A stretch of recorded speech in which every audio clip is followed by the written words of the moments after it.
ወጣቷ የትውልድ መንደሯን ምዕራብ ሸዋ ዞን አዳ በርጋ ወረዳ ለቃ ወላጆቿንና ወዳጅ ዘመዶቿን ቀና መንደሯን የትዳር አጋሯንና የ3 ዓመትን ቦቅቅላ ልጇን ተሰናብታ የተሻለ ሥራ ዕድል ይገኝበታል በሚል በሕገ ወጦች ሰበካ ልቧ ተነሳስቶ ወደ መካከለኛው ምስራቅ ሀገራት ጉዞ ለማድረግ ቆረጠች። መነሻውን ከቦሌ ዓለም አቀፍ አየር መንገድ ያደረገው ግዙፉ ቦይንግ አውሮፕላን ከሰዓታት ጉዞ በኋላ መዳረሻውን ደግሞ ከመካከለኛው ምስራቅ ሀገራት መካከል ቤሩት ላይ ለማድረግ የሰማዩን አድማስ እየቀዘፈ ተጉዞ ከስፍራው ደርሷል። የቤሩት ከተማ አንዲት ኢትዮጵያዊት እንግዳን እጇን ዘርግታ ተቀበለቻት። ወጣቷ የሕንፃ ጫካ በሚመሳሰሉት ዘመናዊ ፎቅና ሕንፃዎች እየተደመመች ከአሰሪዎቿ ቅጥር ግቢ ደርሳለች። ቀናት በቀናት እየተተኩ ወራት ተቆጠሩ።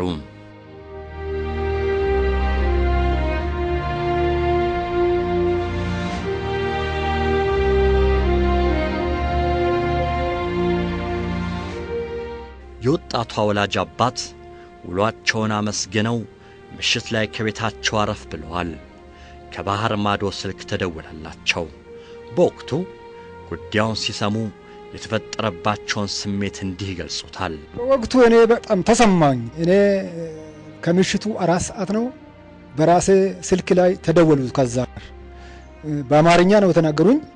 በአማርኛ ሰምቼ እስቲ ልጄን ጠይቃሉኝና ለልጄ ሰጡ። እኔ የሷን ስም ድምጽ ሲሰማኝ እንደሚታም አወቅኩና በቃ ያለኝ ገጠር ነው፣ ሌሊት ነው። ሌሊት በብርድ በዝናብ በፈረስ ወደ እንጭኒ ከተማ ሄድኩ። ከዛ ከእንጭኒ ከተማ የአቶ ብርሃኑን ስልክ አግኝቼ እዛው አውሮፕላን ማረፋ ጠይቀኝና ውሰደኝ ልጄ መጣች ብዬ ለአቶ ብርሃኑ ደወልኩ። ከምዕራብ ሸዋ ዞን አዳ በርጋ ወረዳ ከወረይሉ ቀበሌ ገበሬ ማህበር ቤሩት የገባችው ወጣት ከአሰሪዎቿ ጋር መግባባት አቃታት። ጭቅጭቅና ንትርኩ እየበዛባት መጣ። ሰንበታ ገናማ ከየሺ ደፉዋን ቆጴፈም ቆጴሴን ጋራ ኮኩሳና ቀኑ እሁድ ነበር። ከአሰሬ ጋር በአንድ ጉዳይ ተጨቃጨቅን። ፍርሃት አለኝ። መላ ሰውነቴን ህመም ተሰማኝ። አሰሬን መድኃኒት እንድትሰጠኝ ጠየቅኳት። መድኃኒት ሳትሰጠኝ ግቢና ተኛ አለችኝ። መኝታ ቤቴ ውስጥ ገብቼ ተኛሁ። ከዚህ በኋላ የሆነውን አላውቅም። ከእንቅልፌ ስነሳ ራሴን ሆስፒታል ውስጥ አገኘሁት።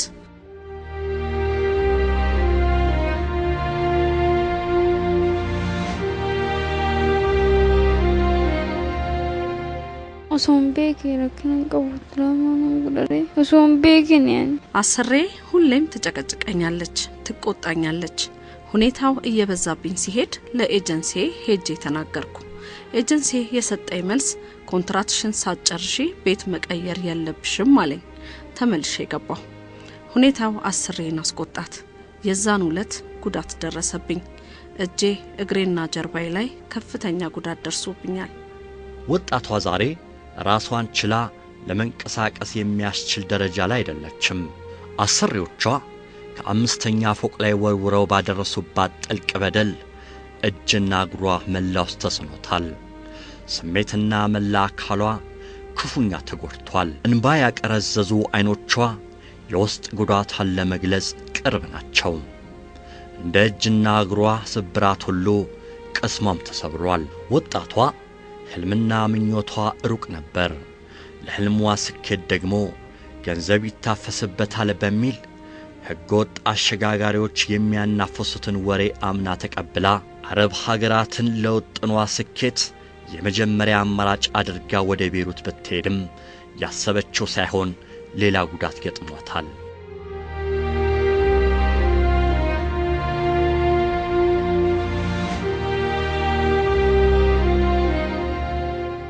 ወጣቷ 4 ዓመት በትዳር ቆይታለች።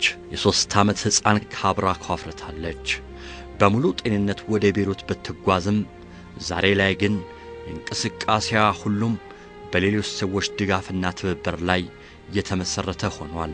ሕይወቷ ተርፎ ወደ ሀገሯ ብትመለስም የተፈጸመባትን በደል ግን በቅጡ አታስታውሰውም።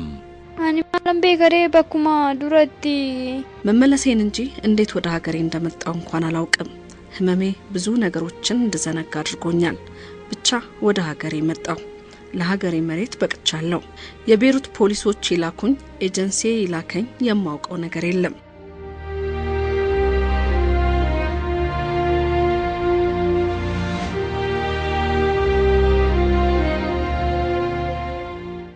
በየብስና በአየር በበረሃና በውቅያኖስ ያቆራረጡ ወደ አረብ ሀገራት የሚደረግ ጉዞ ብዙዎቹን ለከፍተኛ እንግልትና ስቃይ እየዳረገ ይገኛል። በዕቃ ማጓጓዣ ኮንቴነር ውስጥ ሕይወት ያለውን ሰብአዊ ፍጡር አጭቆና ጠቅጥቆ አየር እንኳን እንደ ልብ ማግኘት በማይቻልበት ሁኔታ ከድንበር ድንበር በማሸጋገር ሕገወጥ ደላሎችና ተባባሪዎቻቸው በዋነኛነት የሚያሳስባቸው ከተጓዦቹ የሚያገኙት ገንዘብ ብቻ እንጂ የተጓዦቹን ስቃይና እንግልት ላፍታም ቢሆን ሊያስቡ አይፈልጉም። ዋንረገ ይረኮ ከናና ረገው ኮከን መሙለቻ ጅሩ ከና እዛ ሀገር የሄድኩት የዚህ አይነት በደል ይደርስብኛል ብዬ አይደለም፣ ለመለውጥና ለመሻሻል ነበር። እንዳሰብኩት አልሆነልኝም። አስከፊ ነገር ነው የገጠመኝ። እኔ አንዴ ተጎድቻለሁ፣ ሌሎች ግን ከኔ ይማሩ።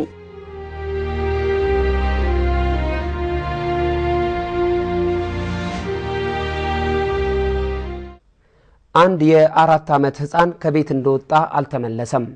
ልጁን አግቻለሁ፣ የምጠይቀውን ካላገኘው አልለቀውም የሚል ሰው ድምጽ ተሰምቷል። ስለ ልጇ የሰማች እናት ተጨንቃለች። ቀጣዩ ከመርማሪዎች መዛግብት ዝግጅታችን የዚህን ድርጊት መጨረሻ ይዟል። አብረን እንከታተለው።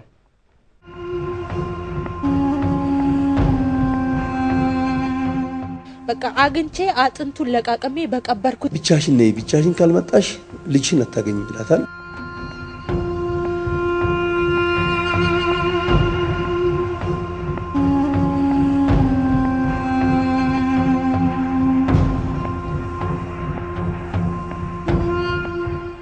ታኅሳስ 1 ቀን 2008 ዓመተ ምህረት የሰበታ ከተማ ነዋሪዎች የተለመደ የዕለት ተዕለት ግብራቸውን ሲፈጽሙ ውለዋል።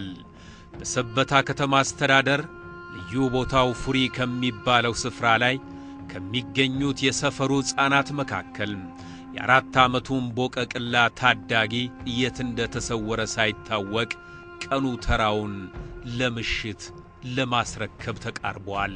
12 ሰዓት ነው የልጅ መጥፋቱን ያወቅኩት። ከዛ 8 ሰዓት ወደ 2 ሰዓት ተኩል 3 ሰዓት ወደ ከ3 ሰዓት በኋላ ልጄ የለም። የ4 ዓመት ሕፃን ልጅ ጠፋ ተብሎ ነው የቀረበው። ይህንን ክስ ያቀረቡት ወይዘሮ ሮዳ ገብረመድህን ይባላሉ። እሳቸውን አስቀርበን ስለ ልጁ አጠፋፍ ሲጠየቅ ባጃጅ ሾፌር ልጁን ትምህርት ቤትና በተለያየ ጊዜ በኮንትራት በደንበኝነት የሚታወቁ ይዞ ከቤት አዝናናሉ ብሎ እንደወጣ ትናገራለች። የልጃቸው ድንገት የውሃ ሽታ መሆን ወላጆቹን ክፉኛ አስጨንቋል። የታዳጊው ወላጆች ፖሊስ ጣቢያ ቀርበው ስለ ልጃቸው ድንገት መሰወር ሪፖርት አደረጉም። የ4 ዓመቱን ሕፃን ለማግኘት የሰበታ ከተማ ፖሊስና ወላጆች እስከ ሌሊቱ 6 ሰዓት ድረስ በየአቅጣጫው ቢወጡ ቢወርዱም ሕፃኑን የበላው ጅብ ሳይጮህ ሌቱ ተራውን ለንጋት አስረክቧል። የሰበታ ከተማ ፖሊስ መምሪያ የምርመራና የክትትል ቡድን በማቋቋም በብርቱ ፖሊሳዊ ጥበብ ፍለጋውን ቀጠለም። ከረፋዱ 3 ሰዓት ሲሆን የታዳጊው ወላጅና ተንቀሳቃሽ ስልክ የጥሪ ድምፅ አሰማም። ወይዘሮዋ ተደናግጠው ሃሎ አሉም። ከወዲያኛው ጫፍ ላይ የሰሙት ድምፅ የሚያውቁት ድምፅ ነበር። ደዋዩ ቀጭን ትዕዛዝ ላይ ያተኮረ መልእክት አስተላለፈም። 200 ሺህ ብር ምትስማሚ ከሆነ 2 ልጅሽን የምታገኙ የምትፈልጊ ከሆነ 200 ሺህ ብር ወርቆችሽን ይሄን ይዘሽ ካልመጣሽ ልጅሽን አታገኙም። ከአራቱ አንዱን ካጎደልሽው ልጅሽን አታገኙም አለኝ። እሺ አልኩኝ። የት ይዤ ልምጣ አልኩት። እሺ ከትንሽ ደቂቃ በኋላ ደውልልሃለሁ የት ይዤ